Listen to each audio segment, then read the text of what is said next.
Hi everyone. எனக்கு தெரிஞ்ச ஒரு விஷயத்த இப்போ உங்களுக்கு ஷேர் பண்ண தான் நான் உங்க முன்னாடி இப்போ வந்திருக்கேன். அது என்ன விஷயம்னா, சின்ன வயசுல இருந்து நம்ம ஒரு வசனத்த நம்ம பார்த்திருப்போம். அது என்ன வசனம்னா, சங்கீதம் 50:15 ஆபத்து காலத்தில் என்னை நோக்கி கூப்பிடு, நான் உன்னை விடுவிப்பேன், நீ என்னை மகிமைப்படுத்துவாய். இந்த வசனத்த வச்சு நம்ம என்ன பண்ணியிருப்போம், அதிகமா நம்ம பிரேயர் பண்ணிட்டே தான் இருந்திருப்போம். ஆனா ஒரு சிலர் எனக்கு காட் ஹெல்ப்பே பண்ணல. என் பிரேயரே காட் கிட்ட கேட்கப்படல. காட் எனக்கு ஆன்சர் பண்ணல அப்படின்னு சொல்லிட்டு நம்ம சோர்ந்து போயிருப்போம். அது என்ன ஒரு விஷயம்னா, இந்த 50:15க்கு முன்னாடி 14வது வசனத்த நம்ம பார்க்கணும். உன் தேவனாகிய கர்த்தருக்கு ஸ்தோத்திர பலிகளை இட்டு பொருத்தனைகளை செலுத்தி, அதோட கன்டினியூஷன் தான் இந்த வசனம். ஆபத்து காலத்தில் என்னை நோக்கி கூப்பிடு, நான் உன்னை விடுவிப்பேன். நீங்க ஒரு பிரைஸோட, ஒரு துதியோட என்ன பண்ணுங்க, உங்க ஜெபத்தை ஏறெடுத்து பாருங்க.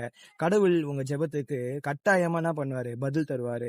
உணர்ந்தவன் நான் உங்ககிட்ட பேசுறேன். நீங்களுமே கடவுளுக்கு என்ன பண்ணுங்க, சாட்சியாக நில்லுங்க. நம்ம அப்புறமா மீட் பண்ணலாம். பை.